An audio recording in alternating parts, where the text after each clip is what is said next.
Before you rush into another day, before you open your phone, before the noise of the world tells you who to be, pause.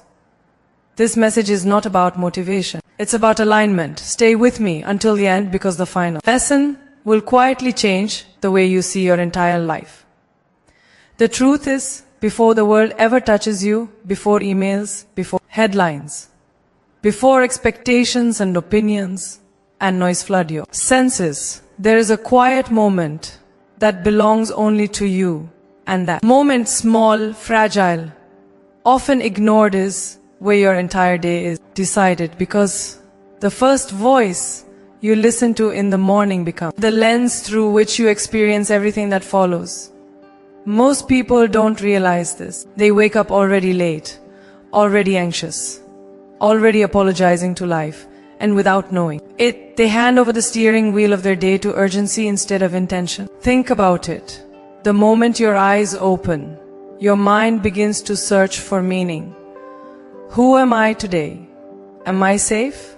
Am I enough? What is expected of me? And if the first answer it receives comes from a buzzing phone, a missed notification, a comparison on social media, or yesterday's unfinished worry, then you've already outsourced your power before you've even stood up. But imagine something different.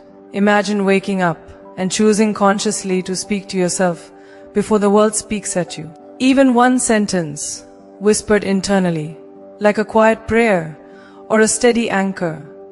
I am grounded. I am capable. I will move through this day with presence. That single choice doesn't make your life perfect, but it makes you present. And presence is where power lives. I've seen this again and again in real life, across cultures, across success stories, across ordinary mornings that quietly shape extraordinary lives. People who seem calm under pressure, people who lead without shouting, people who don't collapse. When things go wrong, they didn't get lucky. They trained their inner voice. They learned that mornings are sacred, not because they're productive, but because they're formative. Just like a child absorbs the emotional tone of a room, your day absorbs the emotional tone of its beginning. If you begin rushed, the day rushes you. If you begin critical, the day mirrors that harshness back to you. If you begin grounded, even chaos feels navigable. This isn't mysticism, it's awareness. The mind is most impressionable in those first minutes, when defenses are low and intention can still take root. And yet, so many people treat that moment carelessly, like it doesn't matter, like it's disposable. But nothing about the way you start is neutral. Every beginning carries a direction. Think of it like tuning an instrument before a performance, no matter how talented. The musician, if the tuning is off, the entire symphony feels strained. Your inner voice is that tuning. And here's where it gets even more important. The voice you listen to most eventually becomes the voice you believe. If the first thing you hear is stress, your nervous system learns to live in alert mode. If the first thing you hear is doubt, your mind starts scanning the day for evidence that you're not enough. But if the first thing you offer yourself is reassurance, steady, honest, compassionate reassurance, you begin to move through life differently, not louder, not faster, but truer. This doesn't mean pretending everything is fine. It means choosing to meet reality without panic. There's a deep spiritual intelligence in that choice. Across traditions, cultures, and philosophies, mornings have always been treated as thresholds, bridges between what was and what can be. And thresholds demand intention, even if you have 5 minutes, especially if you only have 5 minutes, because intention is not about time, it's about attention. You don't need a perfect routine or a silent room or a mountain view. You need presence. You need to pause long enough to remember that you are not behind, you are becoming. And that remembrance changes how you walk into the world. I've met people at the peak of achievement who still wake up with a knot in their chest. And I've met people with very little who wake up with clarity and quiet confidence. The difference isn't circumstance, it's relationship. Relationship with the self.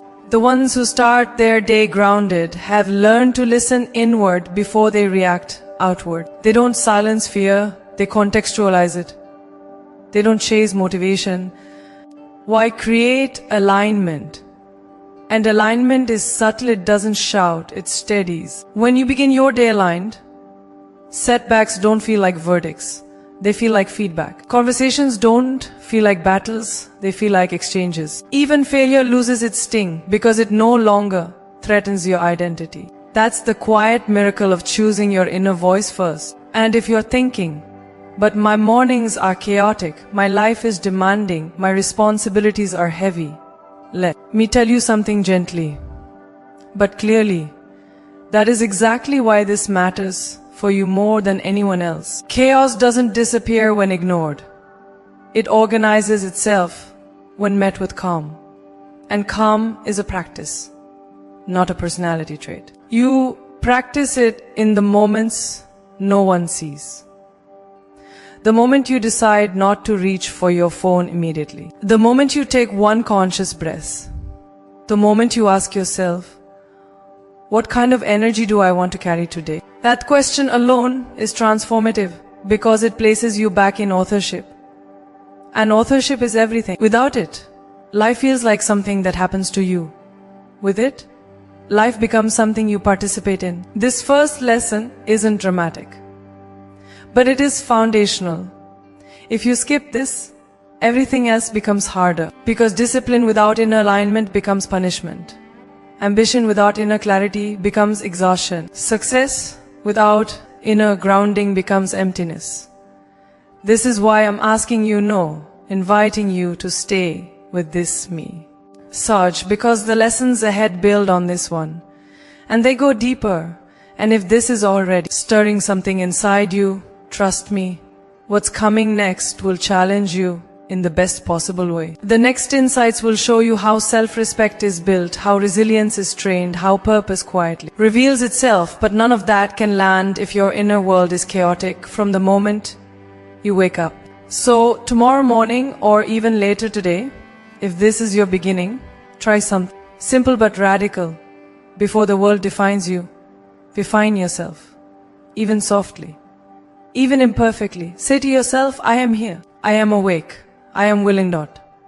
That willingness is enough to start. And as you keep listening not just to this message but to the deeper voice within you, you'll begin to notice something shift. Life won't slow down, but you will stop being dragged by it. And that quietly is where transformation begins. Stay with me, because if this first truth opened a door, the next ones will show you how to walk through it, and missing them would mean missing the very tools you've been searching for. Discipline is one of the most misunderstood words in our lives. Somewhere along the way it was taught to us as restriction, as pressure, as something heavy and joyless. But the deeper truth is this: discipline is not punishment. It is devotion. It is the purest form of self-respect you can practice when no one is watching. Think about it for a moment. Everything you admire in others, the calm confidence, the quiet strength, the consistency, the grace under pressure, none of it appeared overnight. And none of it came from motivation alone. Motivation is emotional, it rises and falls like weather. Discipline is spiritual. It is what stays when the excitement fades. It is the decision to show up even when you don't feel inspired, even when the results are invisible, even when your mind is negotiating with comfort. And this is where many people lose themselves, not because they are incapable, but because they mistake discipline for cruelty instead of care. But true discipline is gentle. It says, I won't abandon you today. It says, I will protect your future, even when your present feels tired. Every small promise you keep to wake up when you said you would, to move your body even when it resists, to speak kindly to yourself instead of tearing yourself apart. Each one is a brick in the foundation of self-trust. And self-trust changes everything. Without it, confidence is fragile. With it, even uncertainty feels manageable. I've seen people chase success with intensity, but no discipline, burning bright and burning out just as quickly. And I've seen others move quietly, steadily, almost invisibly, building something unshakable, not because they were more talented, but because they were more committed to honoring themselves. Discipline is not about doing more. It's about doing what matters, consistently, even when the applause is absent. It's the difference between starting strong and finishing aligned. And here's the part many people don't want to hear. Every time you break a promise to yourself, even a small one, something inside you listens. It learns whether you are reliable. It learns whether your words carry weight. Over time, repeated self-betrayal doesn't just affect productivity, it erodes self-belief. You start doubting yourself, not because you lack ability, but because you've stopped believing your own intentions. Discipline repairs that relationship. It rebuilds integrity from the inside out. And integrity is not about morality. It's about wholeness. When your thoughts, words, and actions align, you feel grounded. You stop feeling scattered. You stop feeling like you're constantly catching up to your own life. Imagine discipline not as a strict parent, but as a loyal companion walking beside you, reminding you of who you said you wanted to become. On days when fear is loud, discipline whispers direction. On days when comfort tempts you to shrink, discipline reminds you of your capacity. This is why disciplined people don't look rushed. They look rooted. They've learned that freedom doesn't come from doing whatever you want. It comes from being able to do what you choose. And choice requires strength. Strength built through repetition. Strength built through showing up when it's inconvenient. Strength built through saying no to short-term relief in service of long-term peace. Even spiritually, discipline has always been a sacred. Practice prayer, meditation, service, stillness, all forms of disciplined presence, not because humans need control, but because the soul needs structure to grow. Without discipline, energy leaks. With discipline, energy concentrates. And concentrated energy creates momentum. You don't need to overhaul your life overnight. In fact, transformation rarely happens that way. It happens quietly, through patterns, through choosing one non-negotiable habit that honors your future self, through treating your goals not like wishes, but like responsibilities. And here's the paradox: the more disciplined you become, the kinder you grow toward yourself. Because you stop relying on guilt to move forward. You stop waiting for external pressure to force change. You become internally led. And that kind of leadership is powerful, not loud, not aggressive, but deeply stable. If you're listening to this and thinking, I've tried discipline before and failed, let me reframe that. Gently, you didn't fail at discipline, you tried to build it through force instead of compassion. Discipline rooted in self-criticism will never last. Discipline rooted in self-respect will. Start where you are. Keep the promise small, but keep it sacred. One promise honored daily is more transformative than 100 promises broken weekly. And as you practice this, something remarkable begins to happen. Your confidence stops depending on outcomes. You begin trusting the process. You begin trusting yourself. That trust becomes emotional resilience. When setbacks arrive and they will, you don't collapse.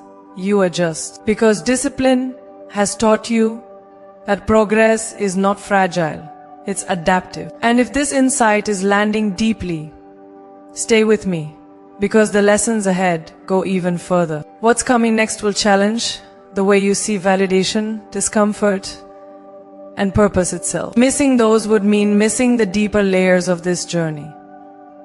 Discipline is the bridge between intention and identity. Cross it, and you'll start living differently, not perfectly, but consciously. And consciousness is the doorway to everything you're seeking. Keep listening. The most powerful truths are still unfolding.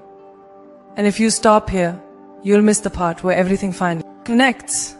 There comes a quiet but decisive moment in every life when you realize that the most exhausting job you've been doing isn't work or responsibility or ambition, it's auditioning for acceptance constantly. Performing versions of yourself in the hope that someone, somewhere will finally say, you're enough. We rarely talk about how deeply conditioned this is. From a young age, many of us learn to measure our value through reactions, praise, likes, applause, approval, attention. And slowly, almost invisibly, we hand over the authority of our self-worth to the outside world. The danger isn't that people judge us.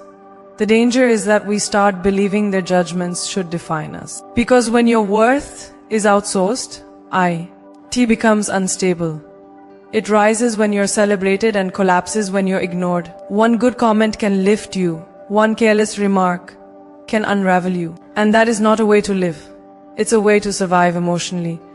Always bracing, always scanning the room for validation. But here is the truth that changes everything. No one else was ever meant to be the custodian of your value. The world can reflect you, but it cannot define you.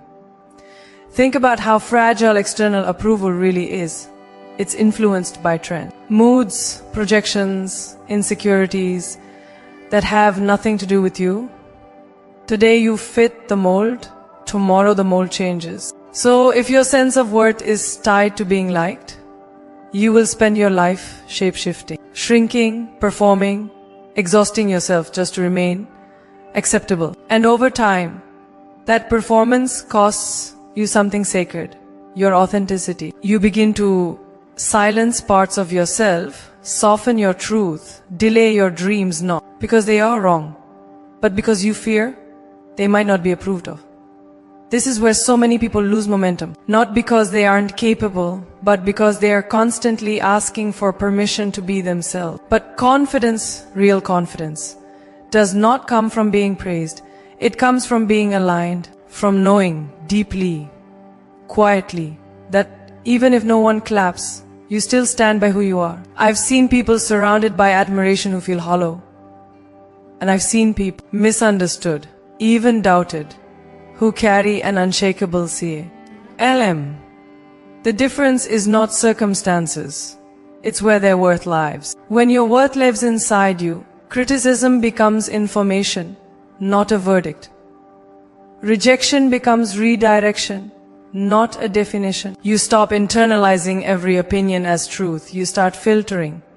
And that filter is wisdom. Spiritually, this is one of the most liberating shifts you can make. Because the moment you stop asking, do they approve of me? And start asking, am I acting in integrity with my values? Your nervous system relaxes. You are no longer chasing mirrors. You are building roots. Roots don't need applause to grow. They grow in silence, in darkness, in consistency. And from those roots, strength emerges naturally. This doesn't mean you stop caring about people. It means you stop giving them authority over your identity. You can listen without obeying. You can receive feedback without surrendering your self-respect. That is emotional maturity. And it's rare, not because it's complicated, but because it requires courage. The courage to disappoint. The courage to be misunderstood. The courage to say, this is who I am becoming, even when the room grows quiet. Many people confuse worth with achievement, but achievements fluctuate.